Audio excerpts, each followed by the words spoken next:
Hi welcome to village Siri cooking. ఈ ఛానల్ని ఆదరించిన ప్రతి ఒక్కరికి మా హృదయపూర్వక నమస్కారములు. ఇవాళ చాలా అంటే చాలా మంచి రెసిపీతో మీ ముందుకు వచ్చానండి. ఈ విధంగా చేస్తే చాలా బాగుందండి. ఇది మునగాకుతో రైస్ చేశానండి. మునగాకుతో ఈ విధంగా రైస్ చేసి కనీసం వారంలో 2 సార్లు తిన్నా కానీ ఆరోగ్య ప్రయోజనాలు దీంతో చాలా ఉన్నాయండి. దీని గురించి తెలిసిన ఎవరైనా సరే వదిలిపెట్టరండి. అంత మంచి రెసిపీ అండి ఇది. ఓకేనా? ఇప్పుడు ఇది ఎలా చేయాలంటే ముందుగా మనం మునగాకుని తీసుకోవాలండి. మునగాకుని తీసుకునేసి దాని ఆకులన్నీ రెల్లి శుభ్రంగా కడిగి నీడలో ఆరబెట్టి రెడీ చేసుకోవాలి. ఇప్పుడు స్టవ్ మీద ఒక ప్యాన్ అయితే పెట్టుకునేసి దాంట్లో ఒక చిన్న కప్పు ధనియాలు, 1 టేబుల్ స్పూన్ జీలకర్ర వేసి ఒక 4, 5 ఎండుమిరపకాయలు కూడా వేసుకునేసి కొద్దిగా మిరియాలు వేసుకుందామండి. వేసిన తర్వాత వీటిని కాస్త ఇలా కలుపుతూ కొంచెం అలా వేగనిచ్చుకోవాలి. ఇలా కొంచెం ఎర్రగా వేగిన తర్వాత ఇప్పుడు కొద్దిగా తెల్ల నువ్వులు వేసుకుందామండి. ఓకేనా? ఈ తెల్ల నువ్వులు 1 టేబుల్ స్పూన్ అయితే వేసి ఇప్పుడు వీటిని కూడా సన్న మంట మీద ఇలా బాగా ఫ్రై చేసుకోవాలి. ఇలా బాగా ఫ్రై అయిన తర్వాత ఇప్పుడు స్టవ్ ఆఫ్ చేసి ఈ గింజలన్నిటిని తీసి ఒక ప్లేట్లో పోసి పెట్టుకుందాం. ప్లేట్లో పోసిన తర్వాత దాన్ని పక్కన పెట్టేసి స్టవ్ ఆన్ చేసి మరొక ప్యాన్ పెట్టుకునేసి దాంట్లో ఒక గంటి ఆయిల్ వేసుకుందాం. వేసాక దాన్ని కొంచెం వేడెక్కనిచ్చి మనం ఫ్రెష్గా రెడీ చేసి పెట్టుకున్న ఈ మునగ ఆకుని దాంట్లో వేసేసుకోవాలి. ఈ మునగాకు మాత్రం మనం రెడీ చేసుకునేటప్పుడు ఎటువంటి పుల్లలు కానీ పండు ఆకులు కానీ ఇవన్నీ లేకుండా మనం శుభ్రంగా తయారు చేసుకునేసి బాగా కడిగి నీడలో ఆరబెట్టుకోవాలండి. ఓకేనా? ఇప్పుడు దీంట్లో చిటికెడు పసుపు వేసుకునేసి ఇప్పుడు కాస్త ఇలా కలుపుతూ దీన్ని బాగా మనం ఫ్రై చేసుకోవాలి. మనం ఈ సాల్ట్ వేసిన దానివల్ల ఈ ఆకు అన్నది తొందరగా మగ్గుద్దండి. దీంట్లో ఉన్న ఈ పసరాసన మొత్తం ఇలా కరిగిపోయేటప్పుడు ఎలాంటి స్మెల్ వస్తుందంటే అంత మంచి స్మెల్ వస్తుందండి.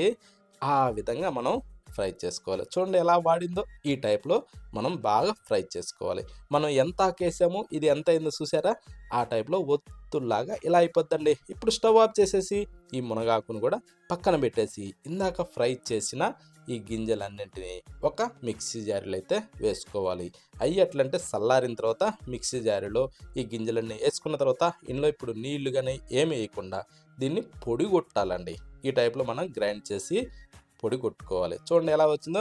అయితే కాస్త కొంచెం బరకగా ఉన్న ఇబ్బంది లేదండి, మరీ పౌడర్ లెక్క అవసరం లేదు. ఇప్పుడు దీన్ని పక్కన పెట్టి స్టవ్ మీద మరొక ప్యాన్ పెట్టి దాంట్లో ఒక గంటి ఆయిల్ వేసుకునేసి వేడెక్కనిచ్చి తాలింపు గింజలు 1 టేబుల్ స్పూను వేరుశనగ పప్పులండి అవి 1 కప్పు వేసుకునేది, 4, 5 పచ్చిమిరపకాయలు, ఒక 2, 3 ఎండుమిరపకాయలు వేసి కాస్త ఇలా వేగనిచ్చుకోవాలి.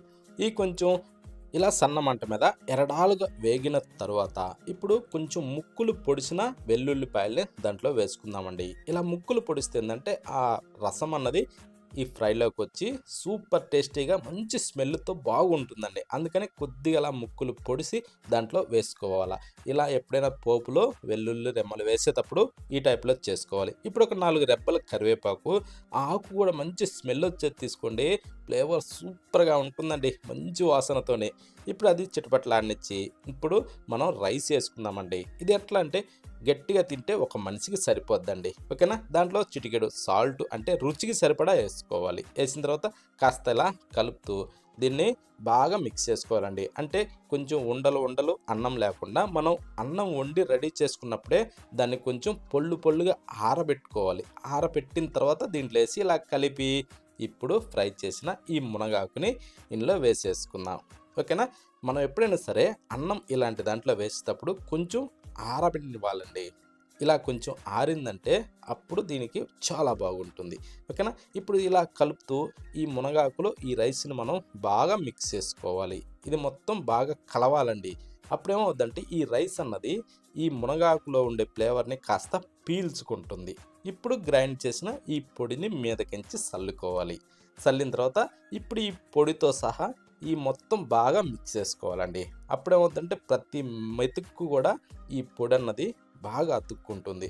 ప్రతి మునగాకు కూడా ఇది బాగా అతుక్కుంటుంది. ఆ టైప్లో మనం సన్న మంట మీద ఒక 2, 3 నిమిషాల సేపు అయితే ఇలా ఫ్రై చేసుకోవాలి. సరిపోద్దండి అలాగా. ఓకేనా? ఈ టైపు మనం బాగా కలుపుతూ దీన్ని ఇలా ఫ్రై చేసుకొని ఇప్పుడు ఆఖరిన ఇలా కొత్తిమీరని అది శుభ్రంగా కడిగి ఇరిసి ఒక 4 రెబ్బలు అలా వేసేసుకునేసి కొత్తిమీర ఇప్పుడు కాస్త అలా మిక్స్ చేసి ఒక్కసారి టేస్ట్ చూసుకోవాలండి. సాల్ట్ అవన్నీ సరిపోయినాయా? ఇక స్టవ్ ఆఫ్ చేసుకోవడమే. ఇంతేనండి. చాలా అంటే చాలా ఈజీ. కానీ దీనివల్ల మాత్రం ఆరోగ్య ప్రయోజనాలు లెక్కలేనన్ని ఉన్నాయండి. ఓకేనా? కానీ చాలా అంటే చాలా మంచిది. ప్రతి ఒక్కరు కూడా ఈ మునగాకుతోనే ఇలా రైస్ చేసుకునేసి వారంలో కనీసం ఒక 2 సార్లు తిన్నా గానీ హెల్త్‌కి చాలా అంటే చాలా మంచిదండి. ప్రతి ఒక్కరూ ఖచ్చితంగా ట్రై చేయండి.